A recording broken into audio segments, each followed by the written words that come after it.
Hi, my name is Claudia Brown Coulter. I am a divorce mediator with Brownie Culture, and I help you create a customized divorce so that you can uncouple consciously and respectfully. We are going to talk today about 5 ways to make your boundaries more secure. So, the reason why I'm talking about this is if you're going through a divorce, you've got to transition from being married to single, and that involves repairing some boundaries. Even if you're married, you need boundaries in your marriage. You really do. So the reason we're talking about this is um, you boundaries are about protecting yourself. It's not necessarily about you get out of my life. Okay, you might feel that way, but it's not about them. Like everything I say is about you. It's about me. It's about you. We're gonna let them worry about them. Hopefully they'll watch this, or they get their own boundaries. So it could be that you need to repair something, or you need to kind of close the curtains or make things less transparent so they don't have as much access to your life. So good fences make good neighbors, right? When you have a good boundary, it is easier to get along with the other person with the person on the other side of that boundary. If you've got a neighbor and you need to borrow something from them, you can go knock on the door if you've got a good relationship with them. I mean, we used to do this when we were kids. I mean, my mom would be like, go next door. I need a cup of sugar. I've never done that in my adult life. I'm sure people still do it. But during this quarantine, it was very much understood between this one particular neighbor and me. If you run out of toilet paper, I got you covered. If you run out of hand sanitizer, I got you covered. We're going to watch each other's backs. It's the same type of thing, but I would never walk into their house. I am not Ethel from I Love Lucy. I'm not going to just walk in her door. I would never do that. And it's the same with your ex or your soon to be ex.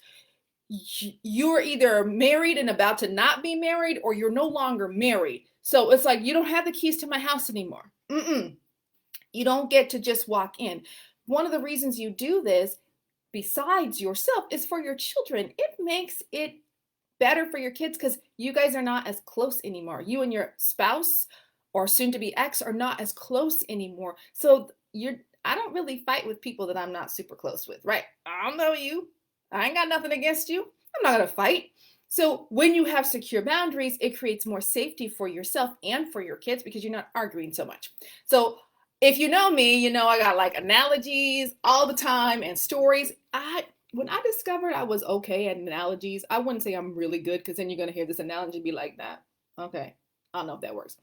But when I realized that, I was like, how come that didn't help me on the SATs? Well, it's too late now. Okay, so I got a little story to tell you. So I live in this house and it's got these, I've got neighbors on one side to the north, and then to the south, there's this duplex. And the owners of this duplex have all these trees and they never take care of them. Well, for the past couple of summers, my backyard has been full of mosquitoes. And I have done everything I could. I've dumped all the pots of water. There's no water. There's nothing anywhere. And finally this summer, well, it's not even the summertime yet, but a few weeks ago, I had the trees that were coming over the fence on my side trimmed because it was like, it's on my side. And it's been a lot better, right? I can go outside in the middle of the day and I'm not getting eaten up. It's great. Well, then, then you start doing more stuff to your backyard because you did one thing, so you're doing more. So then I have this chain link fence and it's covered with these bamboo reeds. I'm not really a fan of them. They're somewhat, you can kind of see through the slats, but once they are weathered a little bit, they look ugly and they fall apart and you got to take them down. So I took all of those down. My sister, she was like, Claw, that's what they call me. Claw, you need this fabric cover to cover your fence. I need you to have more security for that nephew of mine. Because what happened for her is she's got these wooden fences in her backyard. And her neighbors started, I kid you not kids. They are not kids, grown folk.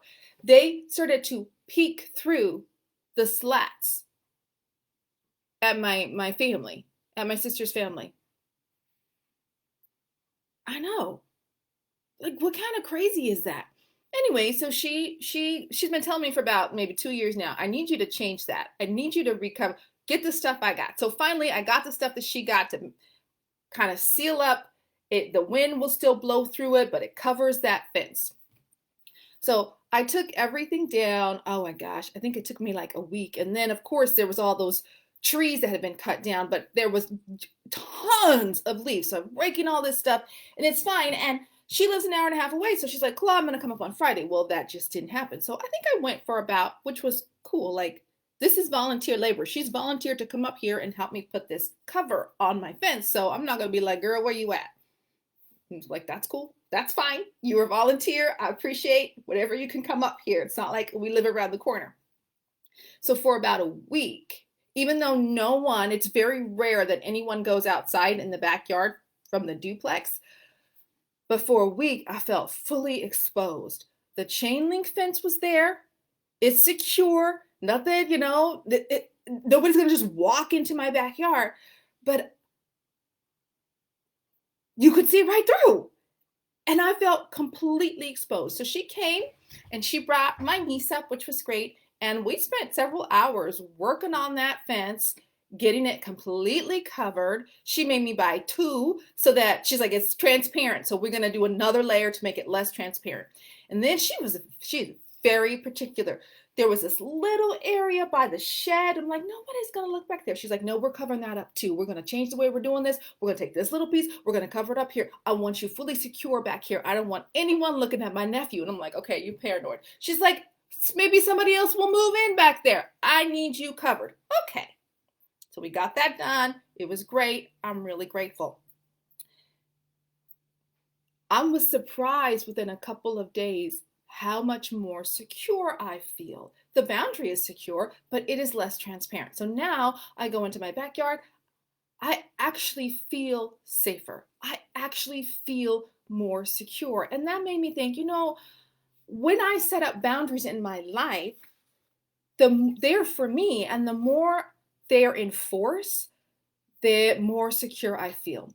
Now, I don't usually tell people I'm setting up boundaries. I don't go to somebody and be like, I'm putting up this boundary. Because the next thing they're going to be like, no, you're not.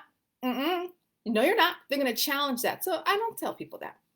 So I have 5 ways. You may have other ways. And if you do, I would love to hear them. But I have 5 ideas for you of how you can create a boundary, or maybe you have a boundary with your soon-to-be ex or your ex, but 5 ways to make it more secure or less transparent. So way number 1 would be to block them on social media. And this isn't about them, like, you're not looking at my stuff. Well, yeah, but if your pages are private, they're not looking at your stuff.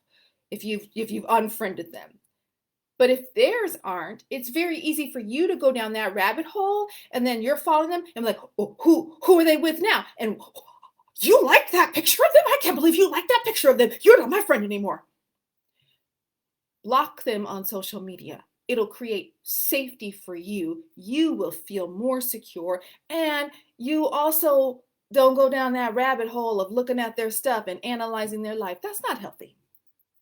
2, you have to really think about either cutting off friends or distancing yourself from friends who either take information about you and feed it to your ex, or take information about your ex and feed it to you. That's not healthy. I mean, especially if you get information about your ex, you're like, oh, that's juicy. Yes, but it's not healthy.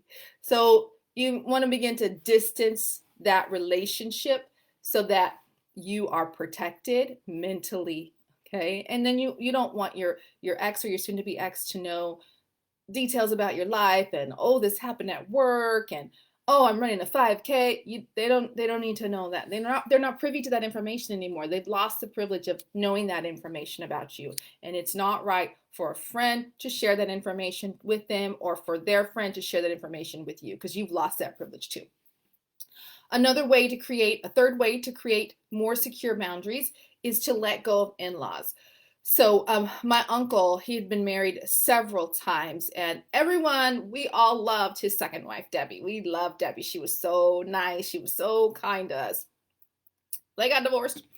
But my grandparents, they loved Debbie so much, they kept writing letters to her. They may have loved her more than they loved him. I mean, I wouldn't blame them. She was awesome. But they kept writing, and she would write back. And for years, They exchanged letters. And then finally, it was a sad day for my grandparents, but they got a letter. This was pre-email, but I was like, why didn't you just call her?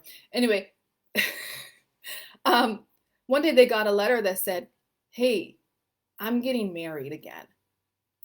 I have to stop. I can't keep having exchanging letters with my ex-in-laws.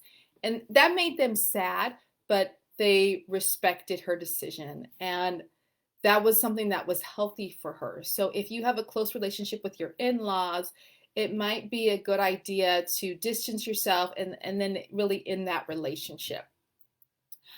You might need, number 4 is you might need to pick a new place of worship. Ooh, and that's really hard. I recently heard a story from a colleague where her ex-husband never went to church until they were divorced. And then he decided to go to church with them. And then he started volunteering on the days that she was volunteering. And now that church is like in quarantine, although some churches are opening back up, he's not going to church online, but he would just be there to see her and to see the kids. And I would have left. I would have picked a new church. Go away. So that's a situation, if people at the church are not in support of the decision you've made to end your marriage, if there's a lot of judgment, or if there isn't a lot of judgment, maybe there's a lot of judgment of you and there's a lot of support for your spouse instead of you, then you just need to pick another place of worship. Bless them and let them go so that you can create safety in your life. Your emotional safety is really, really important. And the last thing, number 5, is stop volunteering information about yourself. When you exchange the kids and be like, peace, I'm out. Don't volunteer information about your job or your life or your weekend or what you're going to do when you don't have the kids or who you're seeing. Get in your car and go.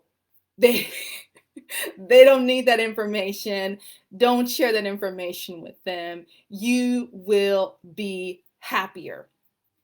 So, if you would like to see pictures, go ahead and follow me on Instagram. I have posted a picture of the before and after of my fence that my niece and my sister helped me on, along with a picture of them when they helped me. So if you go to Instagram, it is the same name as this. It's Brownie Culture, except it is one word, so at Brownie Culture.